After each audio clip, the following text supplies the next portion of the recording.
is KC Sports Network, proudly presented by Emprise Bank. What up, Chiefs Kingdom? Welcome to this special episode of 10 Things. I'm BJ Kissel, hanging out with Tucker Franklin and Josh Brisco. This trio has not been together for a podcast, fellas. Am I wrong? I don't think the three of us have ever done a show together. I've actually never talked to the two of you at the same time before. I've tried to always make a point to never have this surround sound experience, but here it is, and it's on a podcast. That's exciting. Yeah, I don't think this has ever happened, truthfully. It's a historic moment. I'm glad everyone listening to it is listening to history, and they'll get a dose of history as well if you listen all the way to the end of this podcast. Yeah, because it's June, and so we get creative with the content that we got here. So this episode of 10 Things be 10 things that all Chiefs fans should know. And I think anybody that clicked on this link or saw it in the feed and saw the people that are involved probably know that mine are going to be very obvious and whatever, and Josh and Tucker's may get off the rails a little bit. May get a little weird. Don't downplay your own weirdness, BJ. That's true. You can. We'll see. We'll see what happens. You never know with Josh on the screen, truthfully, because Josh can either be the straight guy or not be the straight guy, as we saw twice. We got to see you play two different roles in Only Weird Games this week, Josh, and it was quite interesting to see. I'm excited to see how this one will happen. I'm excited to see how this roll. Go! Sorry. I just got a text message that my jury duty that's on Monday got canceled because all of the trials have been resolved. Wow, that's fantastic. I didn't know that was a thing. What a treat. Let's go. That's the first thing that Chiefs fans need to know. BJ is available on Monday. This is originally the Monday after the day after the Super Bowl, and I had to email the judge and be like, this is like months before the Chiefs had even made it, and I was like, the Chiefs are pretty good. They might be in the Super Bowl. Run a company like this would be a problem. I'd need to be working. And I got back. Emailed the judge I have to. That's what they told me to do. I could be there, but I'm gonna still be drunk. Yeah, it's like, listen, we're gonna be at P&L. It's gonna be crazy. It was crazy. My judgment will not be good. You're not gonna want me on this jury. They're innocent, whatever that is. I'm bleeding heart. I believe in that person. Like they can come. They can be good. I don't even know. I've been a jury duty twice. I didn't get called in either time, so I don't even know what kind of trials this would be. So I'm more impressed that everything got resolved.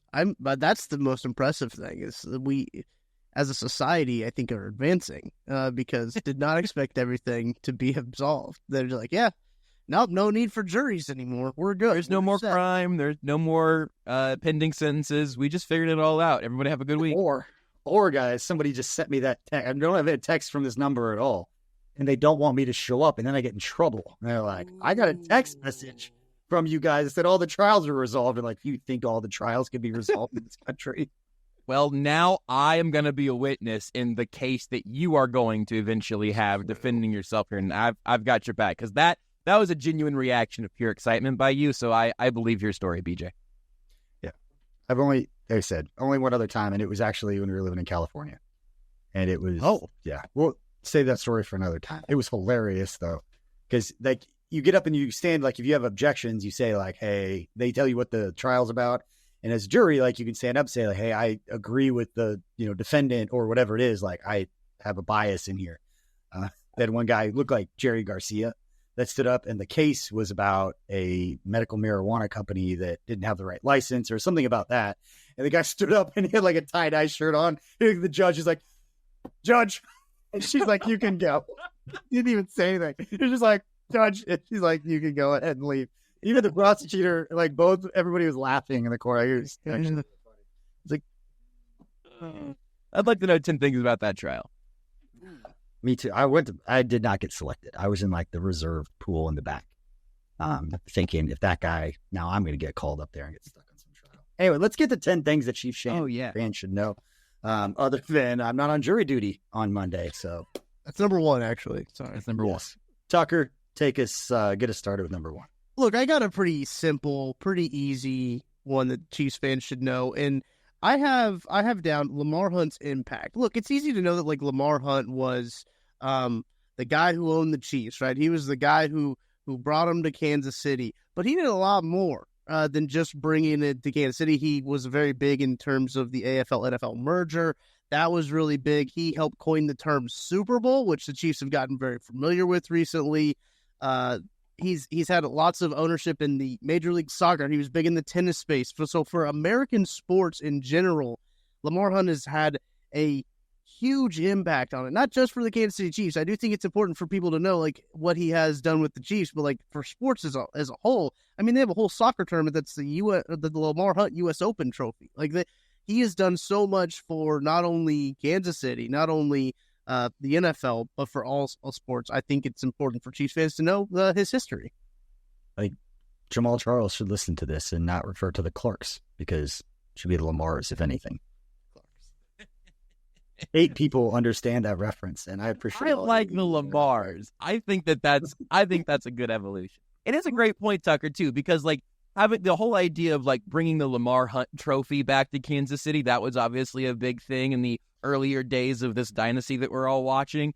But I think if anything, he may not get enough credit in that grander picture of not just the father of the Chiefs being in Kansas City, but of so many parts of American sports, and specifically Kansas City's involvement in American sports. And that was not preordained to happen. It wasn't that he was always going to bring it back to Kansas City. That's how things unfolded, and everybody in this Kansas City, let's say, sports network is truly a benefactor of that. And I might be wrong on this. You guys tell me. I'm sure somebody in the comment section will tell me if I'm wrong. But I believe when they came back, so much of the decision to move the team to Kansas City was based on all of the pre-sale of the season tickets. If they got to a certain point, and Norma was really involved in helping kind of spearhead that and get the season tickets to a certain point. So Lamar made the decision, but there were a lot of people that were kind of boots on the ground selling those season tickets in order for them to make the decision to come to Kansas City. And you do revisionist history looking back of what it means now. It's like, well, obviously they came to Kansas City, but back then, like, they had gone to another smaller market that had sold the same amount of tickets. Who knows what things would look like now. So shout out the late, great Norma and everybody who was involved with getting them. But yeah, I think anytime Clark Hunt speaks to the media, he mentions his father because of what he's been able to do. And honoring tradition is one of their pillars of the organization. They do a great job with that. All right, Josh, what else do we got? What's next? I wasn't going to do this one next, but it's on a platter now. I want to talk about the Kansas City Chiefs uniforms. I am a uniform geek in every aspect of it. The founding of UniWatch, the website that's undergoing a big transition right now, is the original founder stepping away and getting his flowers appropriately.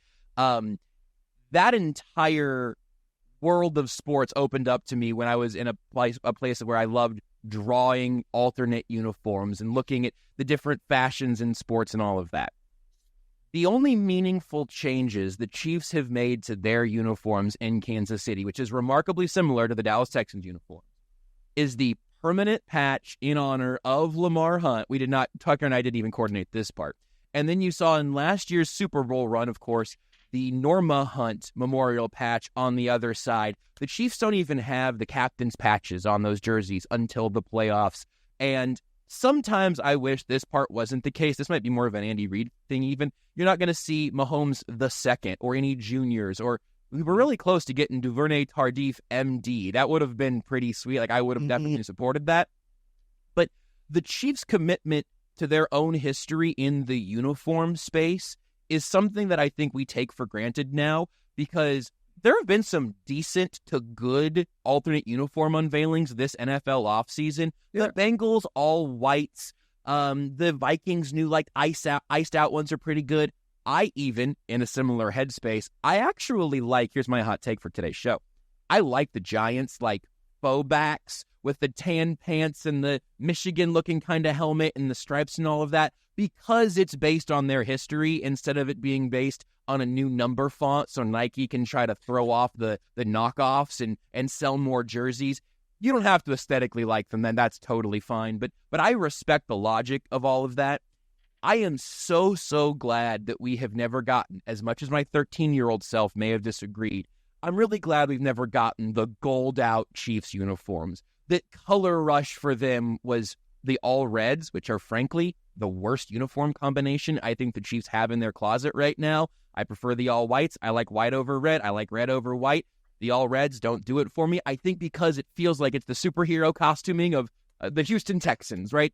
Teams that do not have the soul history that the Chiefs do of being the Dallas Texans, being the Kansas City Chiefs, and then having all of this iconic iconography and color scheme and these classic uniforms that, again, when I was younger and the Chiefs were losing, the Chiefs uniforms were not a cool piece of history. They were a reminder that the team that I rooted for was never good enough to win big games. Now that they're good, I am deeply, deeply grateful that they stuck to their guns historically on these uniforms. It's so easy to get them wrong. Yeah, like, it would be cool if they could do something that's cool, but so many of them come out and are gross, and I think they just don't want to get it wrong. And I've never seen a yellow jersey. Stop. And black, stop. It's got to be some combination of the red with the design. If they're going to do anything, I just don't think they're going to do that. But speaking of which, since we're going to connect all this stuff, you know what Lamar Hunt's favorite uniform combination was? Ooh, I don't. Was it the all whites? Mm-hmm. They wore them a lot. They did. I could take a white helmet. That might be the one thing I'd let him experiment with to see if you wanted to do the snow cap for the whole deal. The all whites are nice.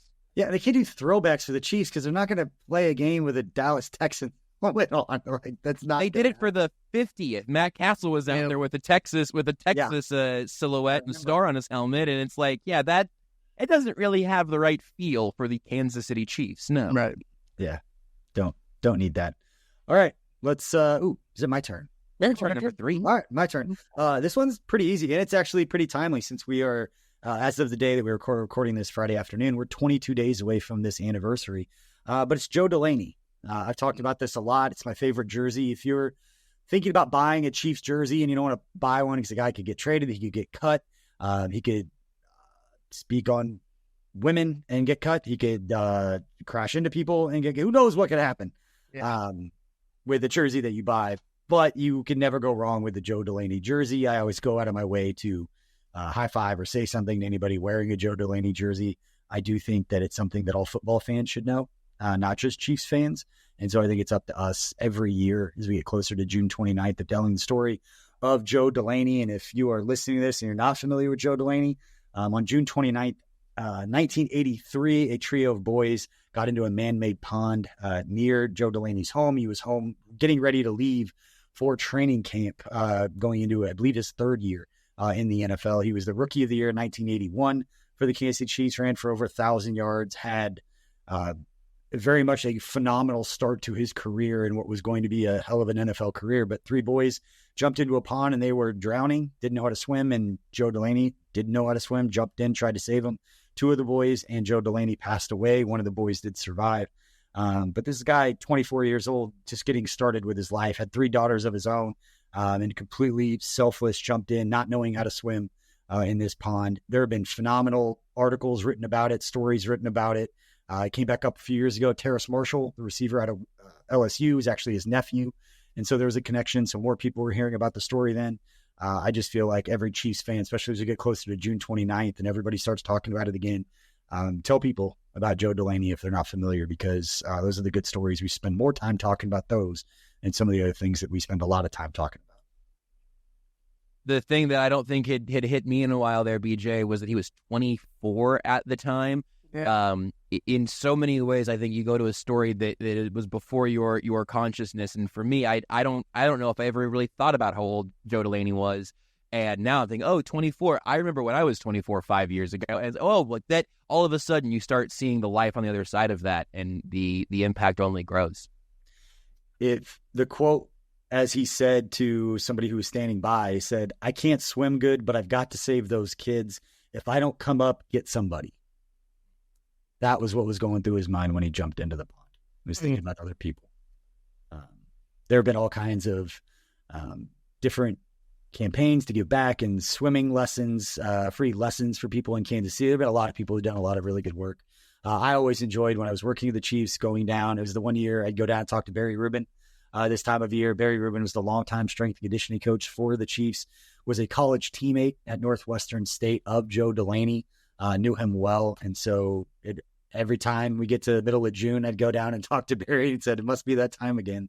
He'd share stories of Joe Delaney, which was always great. So That's my top thing that all Chiefs fans should know, and all Chiefs fans should spread the word on there with Joe Delaney. All right, Tucker, what's next? What I got number 2 is, I think this is kind of a multifaceted thing, but number 2, I got tailgating.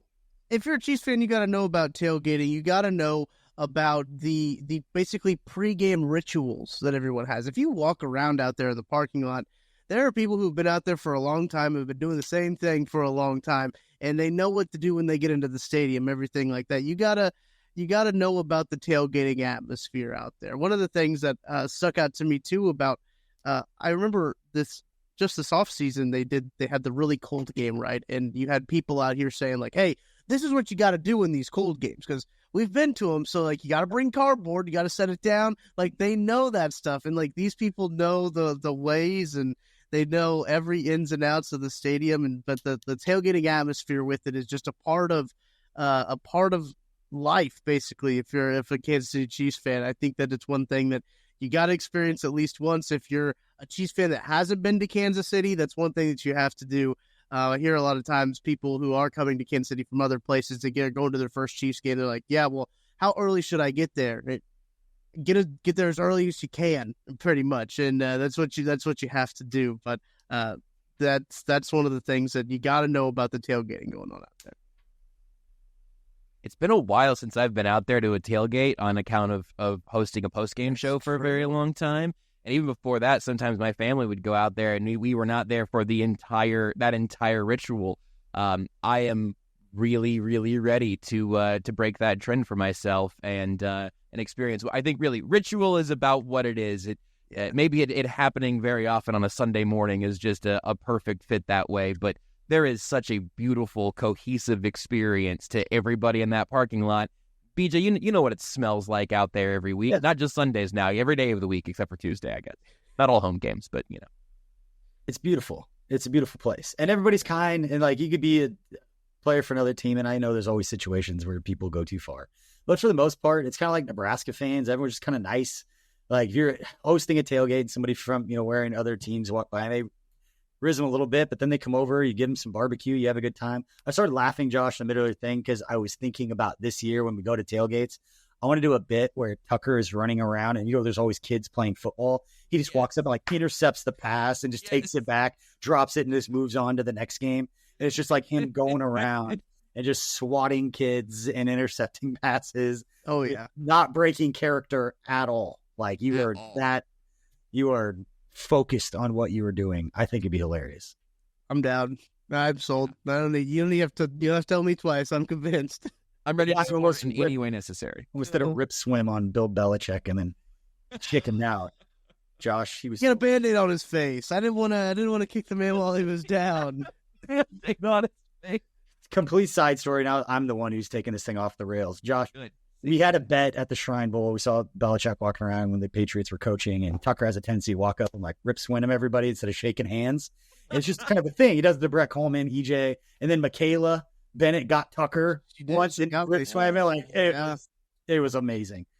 But the question is, would Belichick get security, like arrest him, or would he actually kind of respect it and like it? I think you would get a very wry smile. I think, now here's the thing, Tucker. If there were no cameras, no cell phones. If he looks and somebody's recording it, changes the vibe. Yes. Totally. Yeah. Here's the thing that I am already getting nervous about thinking about being in your shoes, Tucker, is I think he would love it and he'd give you a little smirk. If he figured out what you were doing, which means it's gotta be executed really well. Right. And it's gotta look like you've done that motion a lot. It's gotta look natural. It's gotta look like you could get by a guard right there. Like, that's the level of execution that Bill Belichick is going to present to you. And if you nail it, I think you would like it. I think Saban would like it more. How about that? And if he just immediately broken, fucked your hands, just replaced. Just puts one heavy palm in his shoulder, gets half a man, gets you off balance. See, we need a Jeff Schwartz. We need warm it up. Yes. Maybe Tucker. Yeah. O-line masterminds in a month. Yes. You're gonna do it to everyone in there. You know what? Yes. It's gonna be the only content we're gonna do is that the O-line, a bunch of offensive linemen, he's just gonna walk around and do it to Owen. Boom. Somebody's going to break your nose Yeah. on pure instinct. That will happen. Yeah. Because one of those guys is gonna hit him and go flying. I mean, like I'm worried. Let's just. I don't know. We need to check on like health insurance or maybe get him a face mask without giving it away. BJ, like if you break your nose wrong, it can like shoot up into your brain or something. Like I think that Tucker's face could be completely obliterated, like Pedro Pascal in Game of Thrones. Like I think there's a chance that he just gets. I didn't need that visual, but I think we should see it though. I do think we should see this happen. Love it. We got workman's comp. So I've always wondered, like, how they're going to get injured. I had the conversation. I was like, I don't know how they're going to get injured. They sit in front of a computer, but we got to do it. Fine. And now, like, this is exactly what it's going to be. If that happens, I have to explain that to those people. All right, Josh, what do you got next? I will take us back to a time that we all remember. I don't know how well Tucker remembers it, and most Chiefs fans listening are familiar with the exceptional feat of the 2014 Kansas City Chiefs offense. But I would like to revisit it through the lens of how we all spent our last NFL season, of all the issues of the Chiefs wide receiving core and all of that. 2014 feels very, very long ago, to the point that it's easy to forget that in 2014, when a receiving core of A.J. Jenkins, Dwayne Bowe, Albert Wilson, Donnie Avery, Jason Avant, Junior Hemingway, and Frankie Hammond, when they failed to receive a touchdown over the course of a 16-game NFL season, the thing about it isn't just that it happened. I assume, again, most Chiefs fans are at least loosely aware of that. The thing that I have to remind some people of is that was Andy Reid, baby. Doug Peterson was the offensive coordinator. Eric Bieniemy was the running backs coach. Brad Childress was the spread game analyst and sort of co-OC at that point, I think, technically. David Coley, who went on to be a head coach as well, assistant head coach and wide receivers coach. Matt Nagy, quarterbacks coach. This is this administration. This offense, the bones of this offense that's been breaking records and building dynasties, that offense produced 0 wide receiver receiving touchdowns and went 9-7, which is kind of an impressive thing in and of itself. Pretty sure Donnie Avery had a breakaway and then like stepped out of bounds and like he was gonna score and it was like Bo fumbled right at the goal line in the last game, I think. Right, there were so many chances for them not to have made history. Yeah, 2014. Yeah, that was my first year covering the Chiefs because that first game of that season is when DeVito and Derek Johnson both blew out their Achilles within like 10 minutes of each other. And it happened at the same, so I can share this now because it was not real. But like, I was sitting up there being like, I'm bad luck. Like, they're going to kick you. Like, the first game I covered the regular season, I was like, I'm getting fired. Like, it's all my fault. That's how my brain works. I was like, somehow it's going to be on me. None of the receivers had a touchdown week 1 here, but it's not like that's going to be a thing that I'm going to be thinking about. It's my fault the entire season. It's just, oh, no, it really might be me. When both those guys got hurt, I remember it was somewhere like similar areas of the field. And I was like, did they step in like a pothole or something? And I was like, maybe war paint running around the field created the divot and they stepped in and that's what they got hurt. War paint. It was not what happened. Eric Berry had a point. We don't need that horse out there. Does not what happened. But I do remember the non-wide receiver touchdown. They had a record is amazing. All right, let's move on to the next one. This one's not quite, it's kind of on the same level as that one. And old school Arrowhead Pride commenting section. This was known as the player who shall not be named. You are not allowed to write this player's name on that blog without being chastised.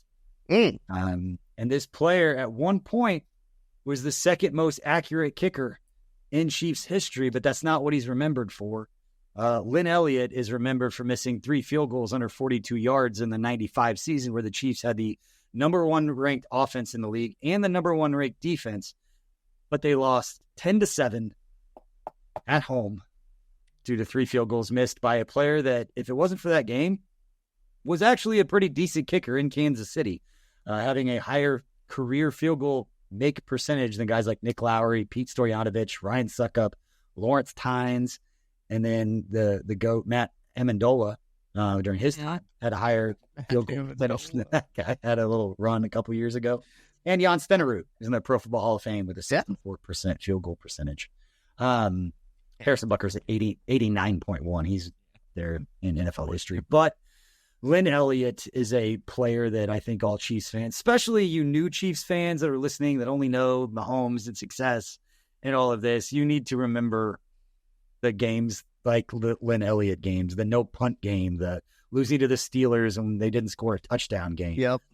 There was a stretch of horrific losses. The Colts game for you young ones, the 38-3 game, and the Colts game. Don't forget the Colts game. All of the Colts, and then the Colts game after that. Yeah, the no punt game, the field goal game, the Lynn Elliott game, the 38-3. All the Colts. Colts with a thorn in the side. Now Chiefs fans won't even see the Colts as a rival. I'm like, those are the ones. They were always at the other end of it. But yeah, Lynn Elliott is somebody that most old school AP, you tell Craig Stout, say, who is the player that shall not be named? He'll be like, it's Lynn Elliott. You know, because you're just not allowed to type that name in there. So, speaking of bad losses, there's a tweet that was going around that every sports fan has the one play where they stared at the TV like this, and it's a guy who just has like a very blank stare. I had tweeted out the Marcus Mariota touchdown pass to himself. Like, that was the one where I was just like... I was thinking of the other Marcus Mariota play. I'm so sorry.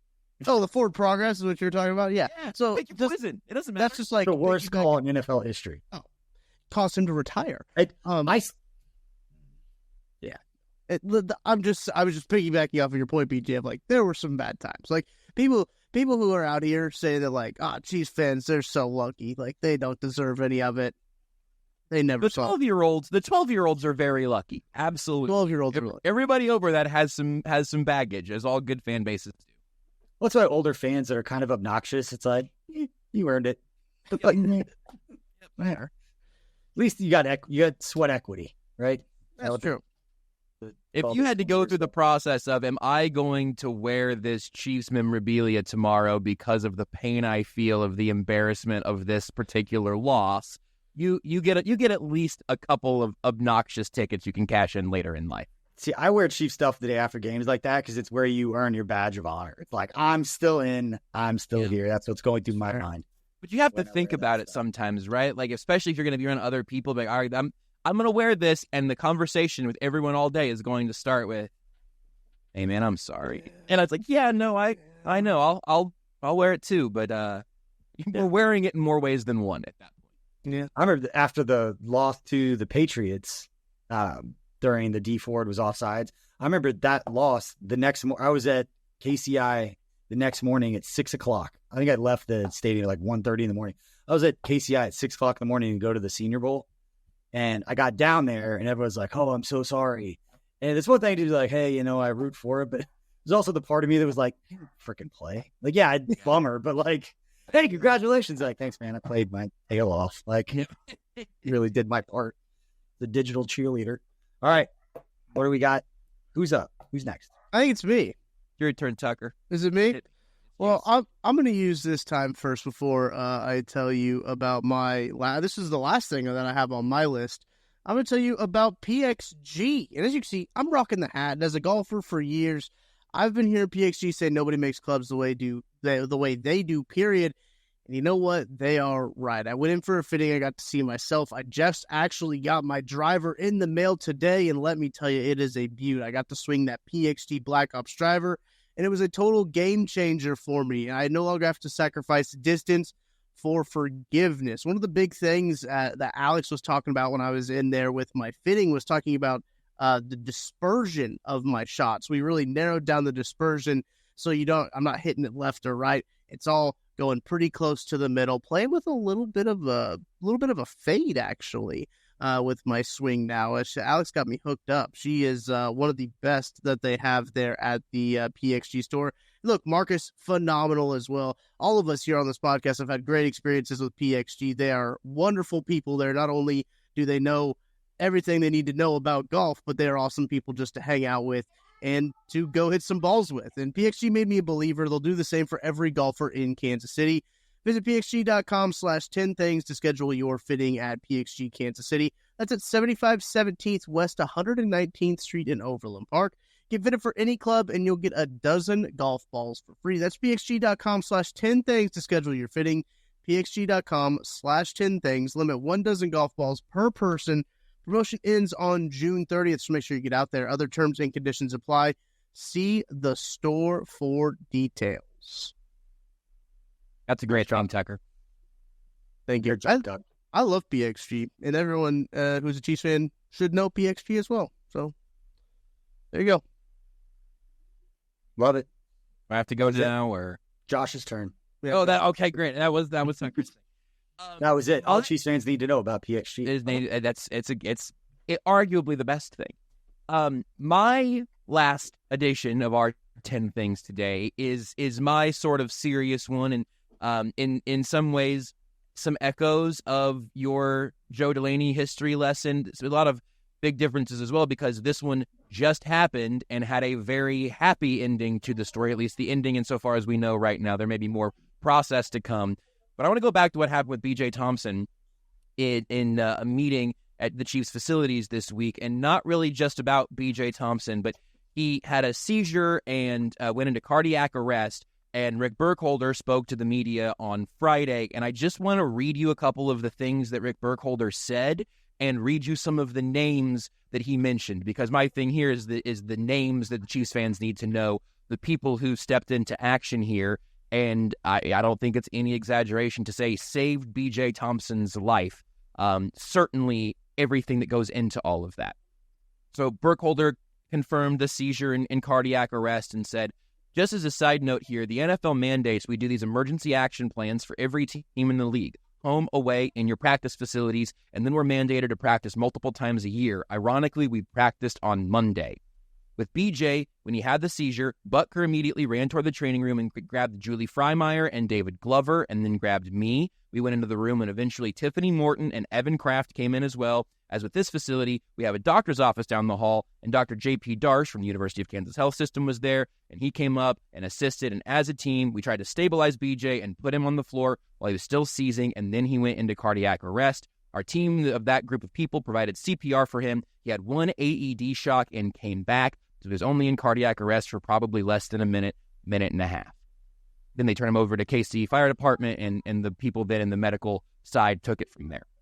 We talked a lot about trainers and assistant trainers and the practice that these teams go through around the DeMar Hamlin situation. Obviously, that happened on the field on national television, and we could see a lot of that in HD while we were all around the TV in a horrifying way.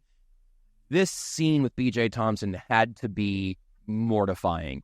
A seizure into cardiac arrest into an AED, came back there is not, shook off the birds chirping around his head and hop back up again. We're talking about coming back out of cardiac arrest by and large to life, right? They had him on a ventilator overnight because he was heavily sedated as they were figuring all of that out. And just last week, Renee was retelling that's my wife for new people here, sorry. So Renee was telling my grandma some of the stories of my whole medical emergency from a few years ago, and the medical professionals that in those moments were able to pull the right levers and check the right things and do things that to the rest of us seem to border on truly miraculous because of the number of things you must know and perfect decisions you must make to bring someone back from the brink that way. So I wanted to, Burkholder very clearly made a point to name all of those people for the role they had with saving BJ Thompson there.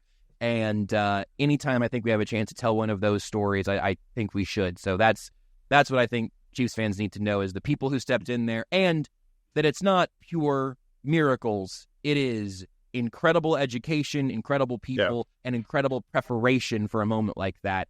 And it's why we're talking about this as a great story and not a devastating. They're healthcare professionals. And I think the cool part is every person you just named has been there since I think I got to the Chiefs. I think Tiffany came at like the second year maybe. But Evan, Glove, like Julie, they've all been there for a number of years because it's a very tight-knit group. They're very good at what they do. It's probably the most unsung group. I know that a lot of attention was put on that group with Julie, with Mahomes' injury in the quarterback series. You kind of got to see it.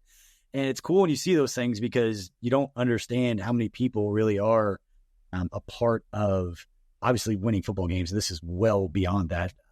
But they're healthcare professionals, not just people that wrap ankles and give water out when players are hot. These people are there for those types of situations. And yeah, we were just talking about BJ Thompson last week, a player that we were excited for.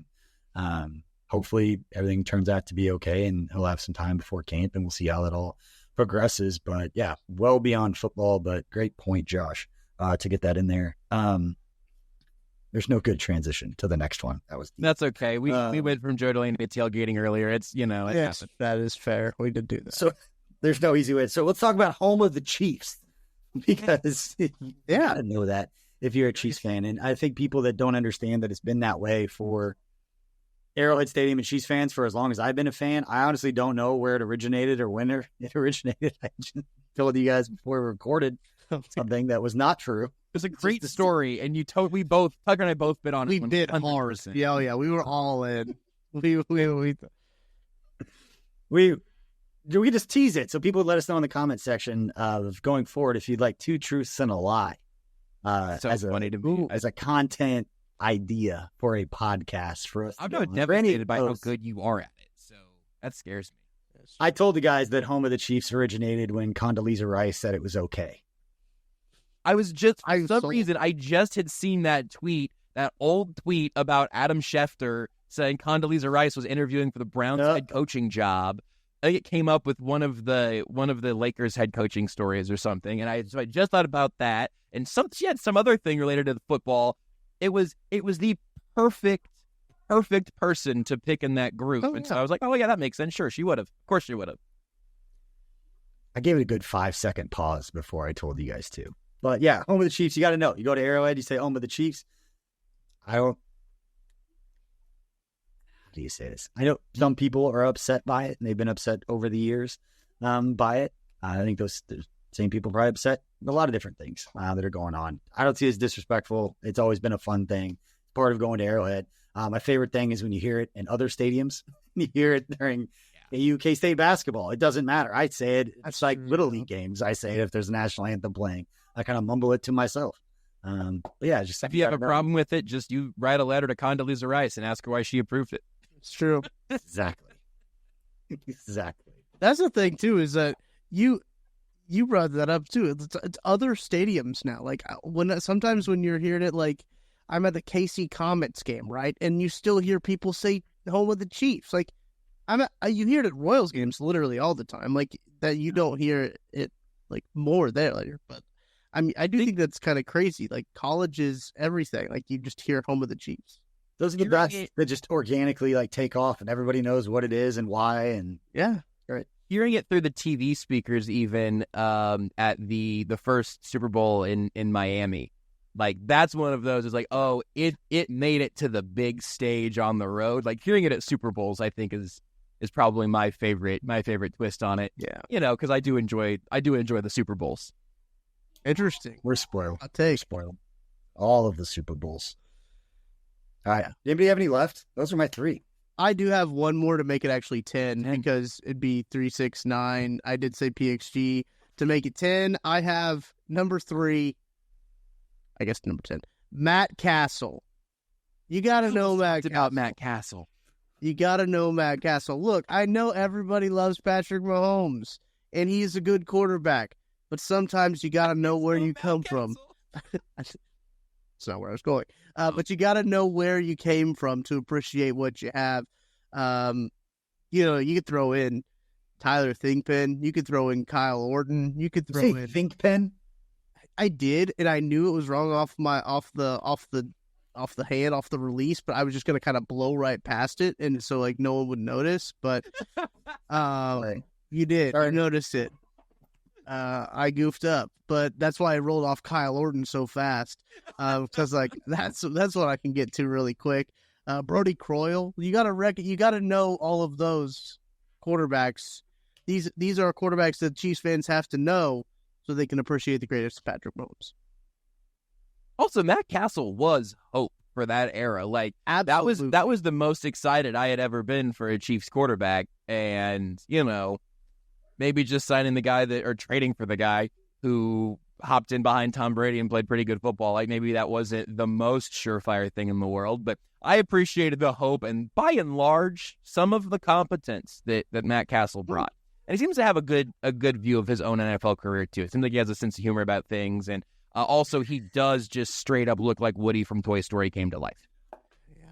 That's my 11th thing for you. It's probably not. Tucker, I want to know your thoughts on this because you're younger.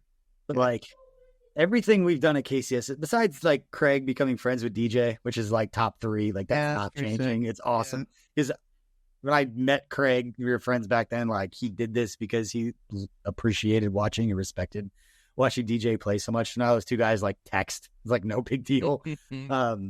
But getting to know, like, Matt for the stuff that he did with us last year and the football breakdown stuff and just his personality, he's just a good dude. Like, he's just a normal, good dude. And I'd heard a lot of stories from people that worked at the Chiefs who were around him saying it was a pretty tumultuous environment, to say the least. But, like, he was a good dude.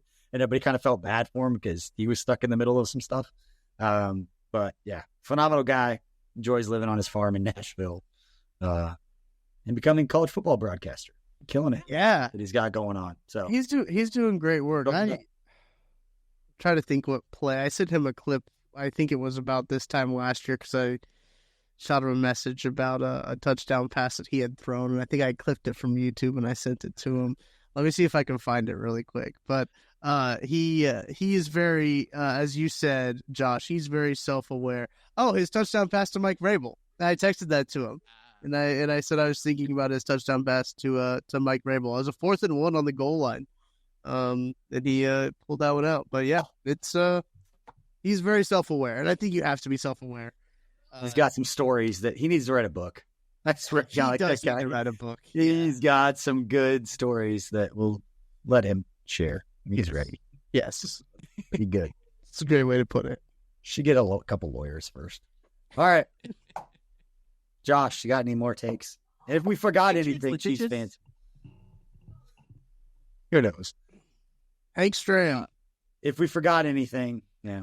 If we forgot anything, know that Hank Stram wore little shorts. There you go. That's my last one that Tucker and I were talking about earlier.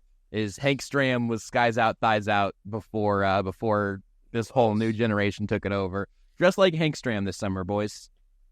Tell you what, there's a picture. Speaking of short shorts, you see the picture of Andy Reid and Dave Tobe at UTEP? I don't know. I had to get that permission. I had to get permission for that picture to be used. So when I wrote the long form on Coach Reid, that's when that picture hit the internet. The Coach Reid short shorts, it'd be a picture of him on the UTEP standing next to Dave Tobe. That picture hit the internet from the long form that I wrote on Andy Reid. It was a 15,000 word long form. But I'm not gonna read all that. But this picture, though, BJ, that's your legacy. You should. It's actually there's some really cool connections of how all the coaches met. But Tammy, his wife, had put together this huge scrapbook with all these pictures in it. And when I was doing the long form, I was going through getting material and photos, and I found that picture of Tobe and Reid. I was like, we have to use this. But I had to ask because it was like, he's wearing short shorts. I don't want to. And he said yes. I used it. Now it's everywhere. I see it all the time. If the Chiefs have a good year on special teams with the new kickoff rules, I think this is going to be this year's version of the "In Spags We Trust" shirts. I'm gonna need this on a huge graphic tee. I think that's special. Yeah. All right, everybody. We appreciate you for spending part of your Saturday or Sunday or Monday for catching back up on some podcasts. We appreciate you spending part of your day with us. Let us know if there's anything that Chiefs fans should know that we forgot. If you would replace any of these with something else, let us know what that is, and whether it's YouTube or social media, leave us those comments. And if you really like what you've listened to and you want to support the network, leave us a 5-star review on Apple Podcasts. We do appreciate it. Helps us reach more people and do more cool things. And we've got more cool stuff to announce over the next few weeks as we get ready for training camp. Prayers up for BJ Thompson. Hopefully he continues to progress and do well. And yeah, hope you all have a great and safe holiday weekend coming up. Just cut all of this. I can't talk. This is why I don't have experience doing this anymore, Tucker. I just butchered the whole freaking close. If this isn't all in the show, I quit. I was thinking about 4th of July for no reason in particular, and so I kept saying holiday. We're much closer to the 4th of June. I got nothing. It's a holiday because K-State baseball is at first pitch. I said tipping off. Good God. Get me out of here. All right. See you later, guys. Done talking.